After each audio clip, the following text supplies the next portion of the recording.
Olá pessoal, boa tarde. Como nós conversamos na quinta-feira, hoje nós vamos dar continuidade no nosso assunto, falando um pouquinho sobre fratura, entorse, luxação e hemorragia.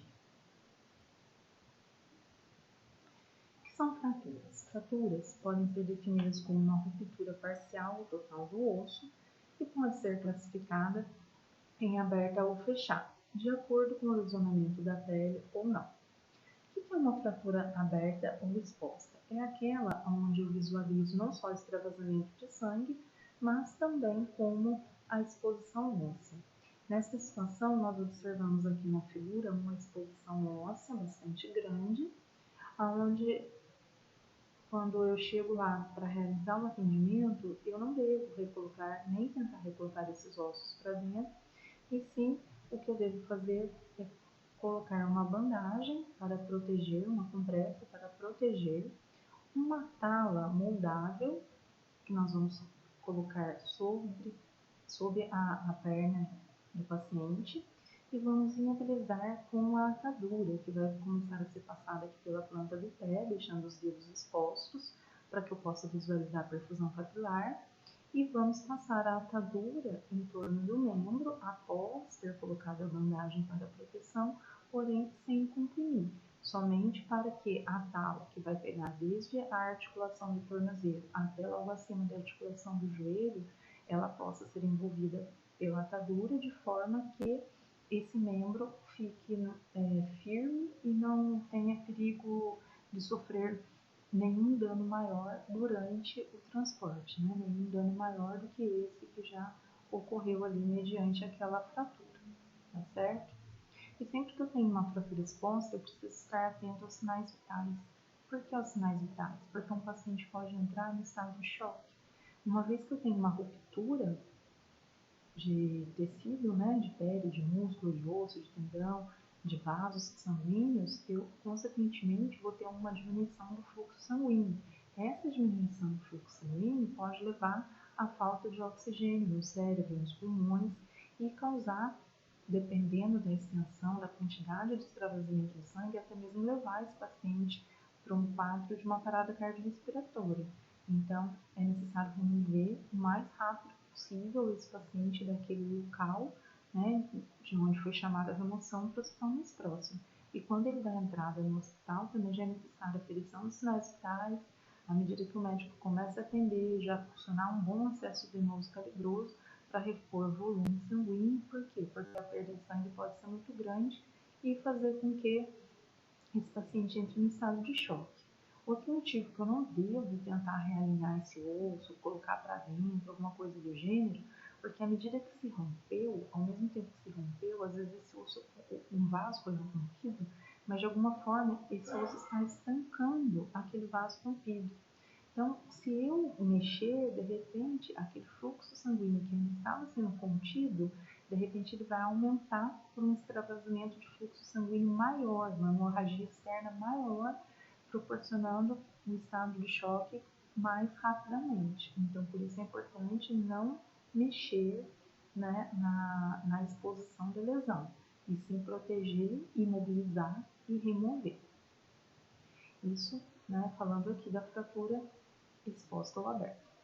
Na fratura fechada, é muito comum percebermos uma deformidade na angulação, aqui é um antebraço. Então, você chega numa escola, que você foi chamado ao serviço de resgate e percebe lá uma criança com um antebraço edemaciado e, aparentemente, você deduz que é uma fratura porque o osso está desalinhado. O que eu vou fazer nessa situação? Mesma coisa, providenciar a tala, passar a atadura, imobilizando a articulação abaixo e acima, né, de forma que eu não movimente esse antebraço, eu não vou tentar alinhar, eu vou remover do jeito que ele está, observando a perfusão periférica, né, que extensiona as extremidades, se não tem, e vou remover esse ritmo, tá certo? Isso na fratura fechada. Né? Então, em ambos os casos, eu utilizo a tala, eu utilizo a atadura, observo sinais vitais e levo esse paciente para o atendimento. Se ele chega no atendimento, se ele tem encaminhado para o pronto-socorro, eu estou lá, mesma coisa, vou observar a lesão, verificar os sinais vitais e iniciarmos o atendimento ali junto com a avaliação do médico também. Aqui eu tenho uma classificação dos tipos de fratura. Então, conforme o osso quebra, né, nem sempre ele vai quebrar assim, transverso. Ele pode se quebrar em outras posições, pode se quebrar tendo fragmento ósseo, pode quebrar nessa posição oblíqua desviada, oblíqua exposta, né? E aí, através do exame de raio-x, é que o médico vai definir o que ele vai fazer nessa situação. Às vezes, quando é um osso que só quebrou, só é uma quebradura, só está desalinhado, por meio de uma redução, nós chamamos de redução. Né? O médico ele alinha, por exemplo, como nessa figura aqui, ele faz uma redução após até um número de horas da ocorrência, se não ultrapassar até de 6 a 12 horas após a ocorrência da fratura, ele consegue fazer uma redução, né, alinhar o osso e imobilizar sem precisar levar para um procedimento cirúrgico. Se passar muitas horas, aí o paciente não vai suportar a dor, vai precisar levar uma anestesia para poder alinhar o osso novamente e poder imobilizar. Tá?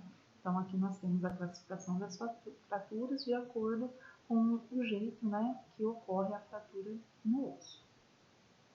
Aqui nós temos a fratura por estresse. O que é a fratura por estresse? É o estágio final das chamadas lesões por estresse dos ossos. É de maior ocorrência em atletas, pessoas que praticam esportes e apresentam muitos movimentos repetitivos de acordo com aquela modalidade que ela pratica. E aí aquele osso ele pode sofrer uma fratura por estresse. E o que vai chamar a atenção da pessoa é a dor repetitiva quando ele realiza as atividades. E aí ele vai ter que procurar um médico para ser avaliado, para ser submetido a um tipo de tratamento. Tá? E inicialmente, né, vai ser pedido para ele parar essa repetição de exercícios por no mínimo 10 a 15 dias. Quando a fratura é detectada na fase inicial dessa reação do estresse, né? Tá tendo muita dor, ela não chegou a fraturar ainda. Depois que fratura, aí o atendimento médico vai ser realizado de forma a fazer com que aquele osso volte ao que ele era antes, por meio de uma imobilização, enfim, no critério da avaliação que o médico fizer dessa fratura por estresse. E aí eu deixei aqui para vocês uma atividade. São as seguintes perguntas. Quais são os sintomas imediatos na iminência de uma fratura? O que você subentende que uma pessoa se queixa mediante uma fratura? É dor? É edema? Né? O que ela queixa mais? Vamos pesquisar sobre isso. Quais são as complicações imediatas? O que é perceptível? Eu falei de choque. Choque pode ser uma complicação imediata? O que poderia ser uma complicação tardia? Né?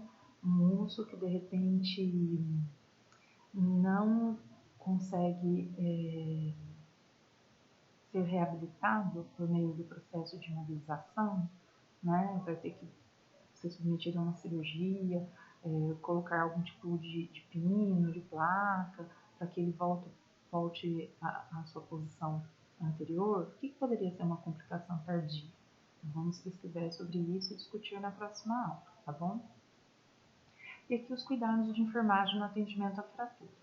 Então, controlar a hemorragia, tratar o estado de choque, imobilizar a área afetada, como já falamos. Dependendo da situação, eu posso me utilizar de compressas de gelo para diminuir o edema, a dor, a progressão do hematoma. No caso de exposição óssea, devo cobrir a área com compressas e gases, como nós também já falamos, avaliar a perfusão distal do membro e encaminhar para o atendimento hospitalar especializado. Em relação à luxação e entorse, o que é uma luxação? A luxação é o deslocamento do osso para fora da articulação. Então, aqui, por exemplo, olha, uma luxação de cotovelo, né? Então, o osso ele sai fora da articulação, mas ele não quebra. Então, através de um procedimento médico, né, o ortopedista vem e ele recoloca esse húmero de volta aqui na articulação do cotovelo com rádio e unha, que são os ossos do antebraço, certo? Existe muito comum luxação de ombro também, onde a cabeça do húmero sai para fora da articulação com a clavícula e com a escápula, né? Fica fora ali, e aí o médico vai e volta com esse osso para dentro da cápsula articular. Então, a luxação, ela não é uma quebradura, não quebra o osso, e sim é o deslocamento do osso da articulação, ele sai fora ali da articulação, tá? E é o médico que vai reverter esse quadro. E o entorse, né? É uma lesão nos ligamentos articulares devido à distensão ou torção brusca, sem deslocamento das superfícies articulares, né? Então, a lesão dos ligamentos, eu não tenho uma ruptura nem de osso e nem uma saída de osso para fora da articulação, mas eu tenho uma distensão ali daqueles ligamentos, e isso aqui, ó, a distensão, e acaba deixando o membro demasiado, muita dor, e às vezes eu posso até suspeitar que quebrou, e aí quando vai ser examinado pela clínica, pelo exame radiológico, o médico percebe que não quebrou, e que o que ocorreu mesmo foi um entorse. Então, cuidados de enfermagem em entorse e luxação. O atendimento inicial é muito similar ao da fratura, imobilizar a área afetada daquela mesma forma, articulação acima, articulação abaixo, a tala, e moldando com a atadura, manter o membro imobilizado em nível mais elevado que o resto do corpo. Não necessariamente, né? Normalmente a gente procura imobilizar do jeito que a pessoa se encontra, do jeito que está aquele membro, né? Vou imobilizar e vou aproximar do corpo na posição que a pessoa se sentir confortável, né? Deixar ele mais elevado que o resto do corpo nem sempre vai ser possível. Então vamos desconsiderar isso daqui e considerar que ele vai ser imobilizado e vai ficar mais próximo do corpo do que for possível, numa situação, uma posição que seja confortável para o paciente ser transportado. Eu posso realizar compressas de gelo para diminuir o edema, a dor e a progressão do hematoma, se não tiver nenhuma contraindicação, se eu estiver muito longe de onde eu vou ter o serviço de saúde mais próximo até eu chegar com aquela vítima, mas para ajudá-la ali na questão da dor. Avaliar a perfusão distal do membro, como nós já citamos também, e transferir o paciente para o atendimento hospitalar especializado. Sobre as imobilizações, né? Sempre que existir a suspeita de lesão, nunca deve tentar movimentar a parte afetada, aquilo que também nós já falamos, para reforçar. Uma vez que precipitada ou incorreta, pode agravar o quadro. Então, por exemplo, na fratura fechada, eu não tinha exposição óssea, mas se eu tento alinhar aquele osso, eu posso não só ter exposição óssea, como ruptura de vasos, pele e, de repente, propiciar uma hemorragia importante ali, levando aquela pessoa a uma complicação que é o estado de choque, por exemplo. Quando eu suspeito de uma fratura, antes de transportar a vítima, eu aplico o quê? A imobilização, mesmo que seja improvisada com elementos que se tem à mão, de modo a assegurar que a parte lesionada não se movimente. Por isso que a gente mobiliza uma articulação acima, uma articulação abaixo, de onde existe a lesão, para evitar que esse osso se movimente, se fragmente mais, que tenha mais complicações durante o transporte daquela vítima. Na presença de fratura, imobilizar as articulações, as extremidades, como já foi dito. Ou se a fratura for nos membros inferiores, deve-se imobilizar o joelho e o tornozelo, no superior, deve-se imobilizar o cotovelo e o pulso. Para fazer uma imobilização, se for necessário improvisar, eu vou usar o que eu tiver em mãos. Uma tábua, uma revista dobrada, uma vassoura, né, tiras de pano, o que for possível para fazer o papel tanto da tala quanto da minha atadura.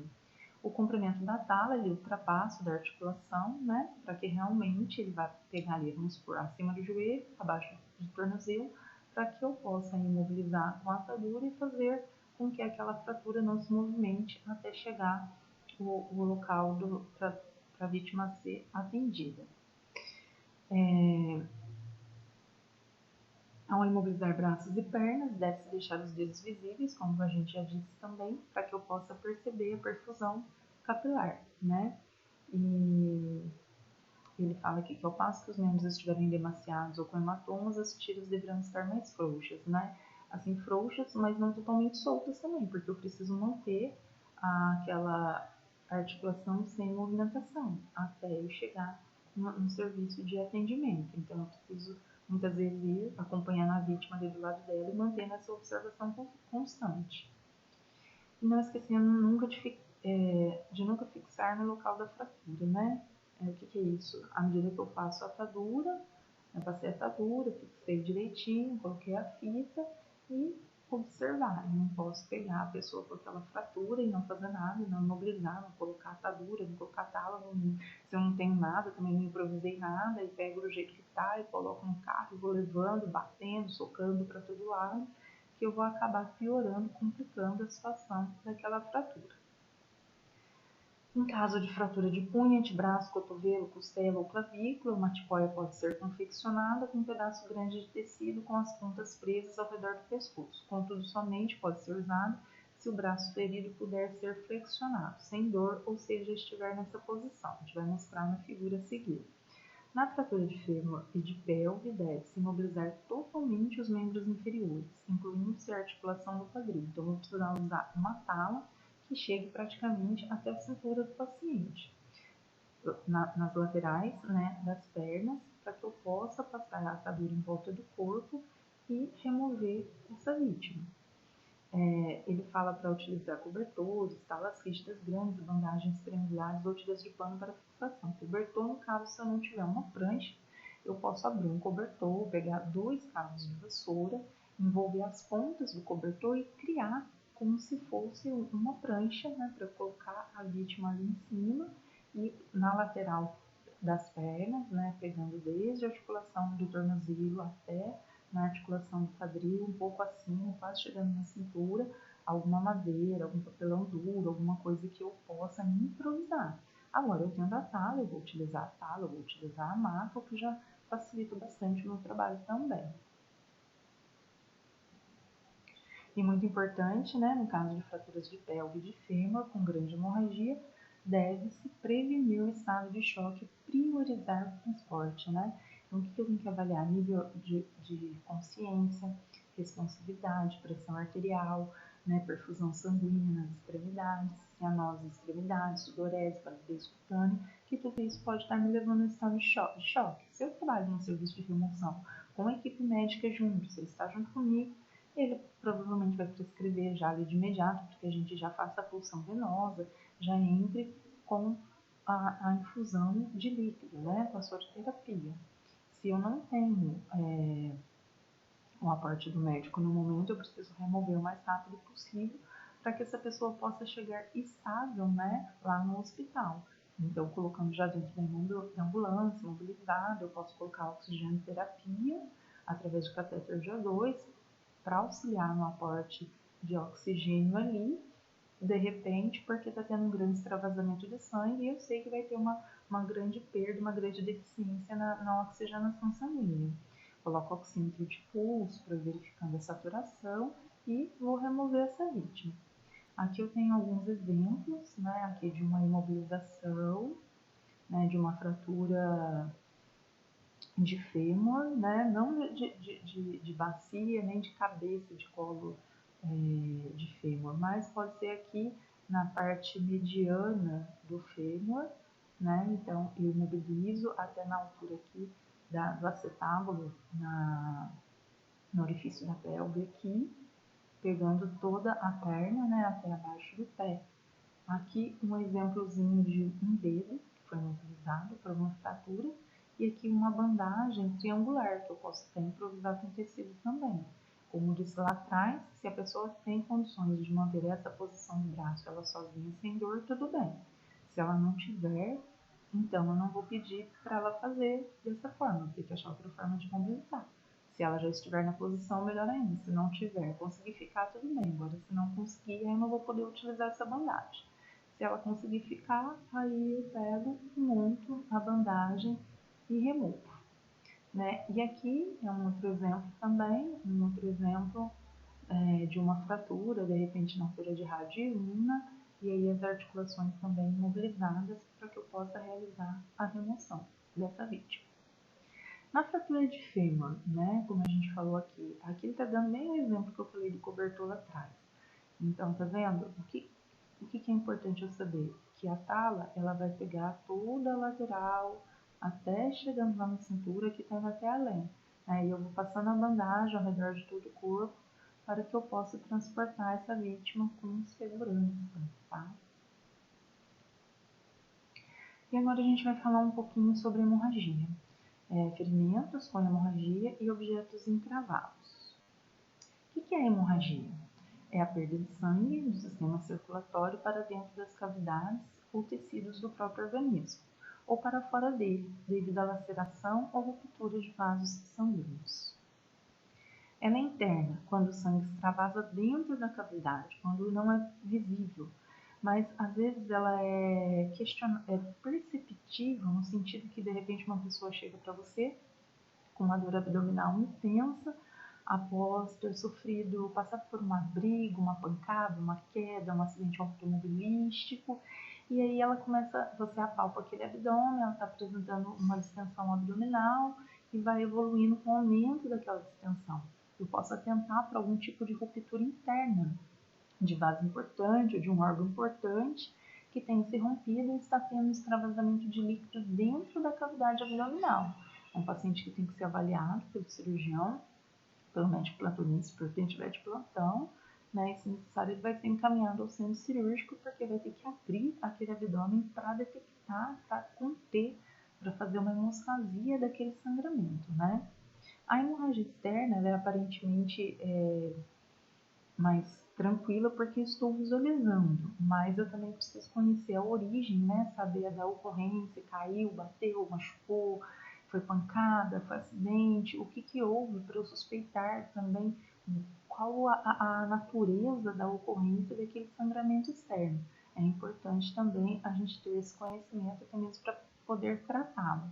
Em ambas, eu preciso estar atento ao estado de choque, né? A hipovolemia, a falta de oxigenação. Então, é importante manter a saturação de oxigênio, aferição de sinais vitais, para evitar que esse paciente, de repente, evolua mal e chegue até uma parada cardiorrespiratória por conta do choque hipovolêmico. Consequências, né?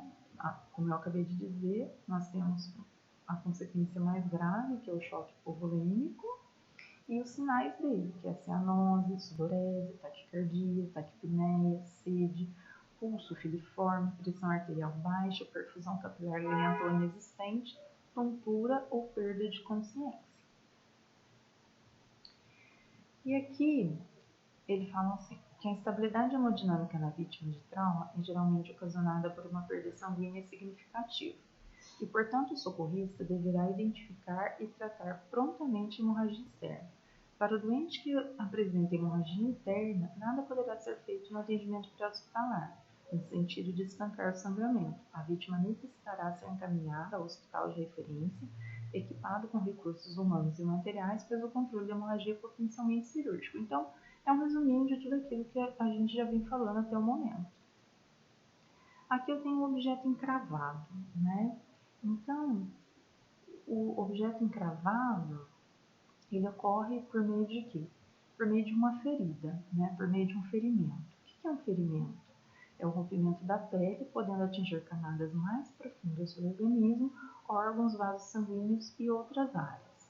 A ferida que tem um objeto penetrante, que ferida? Essa aqui, por exemplo, está parcialmente exteriorizado, né? Como eu posso perceber aqui na figura. Para o atendimento, o objeto deve ser estabilizado na posição encontrada, independente da região do corpo afetado. Por quê? Por que eu não posso tirar? Porque ele entrou, à medida que ele entrou, ele foi rompendo pele, músculo, tendão, vasos. À medida que ele rompeu, ele também estancou o sangue de repente, porque ele rompeu e ficou ali. Quando eu tiro, pode ocorrer um extravasamento de sangue muito grande.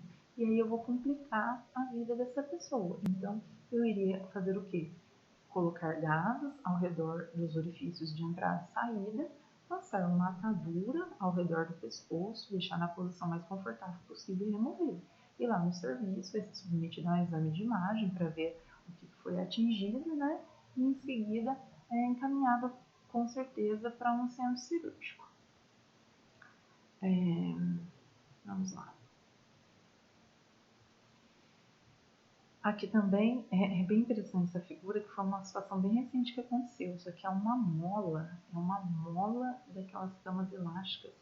A criança estava numa festa e foi brincar e a mola acabou se soltando e entrando nas costas dessa criança, né? Então também uma criança que teve que ser removida para poder ser retirado, porque isso não pode ser retirado de forma aleatória, né? Então aqui alguns cuidados: controlar o sangramento, expor a lesão retirando a roupa, nunca remover o objeto ou permitir que a vítima o faça, estabilizar o objeto antes de movimentar a vítima, como vimos lá no exemplo anterior, e dar suporte emocional encaminhando o serviço. E lá é que vai ser realizado o procedimento. E aqui eu tenho duas situações, de amputação e do uso do tourniquet. Então, para a gente ter uma melhor compreensão sobre tourniquet, eu gostaria que vocês assistissem o vídeo que está aqui, que vai falar sobre o tourniquet, tá? Então, você vai assistir o vídeo sobre o tourniquet no link acima e vai pesquisar para nós os cuidados de enfermagem na amputação. Então, nessa aula, nós temos essas duas atividades, aquela anterior, que fala sobre a fratura, e essa aqui, para assistir o vídeo falando sobre o tourniquet e fazer uma pesquisa sobre a amputação. Quais os cuidados de enfermagem que eu devo ter mediante um membro amputado. E aí nós estaremos discutindo todas essas atividades, tirando as dúvidas na próxima aula. Tá certo, pessoal? Espero que vocês tenham compreendido. Qualquer dúvida, eu estou à disposição. Qualquer dúvida, eu estou à disposição. Um abraço a todos.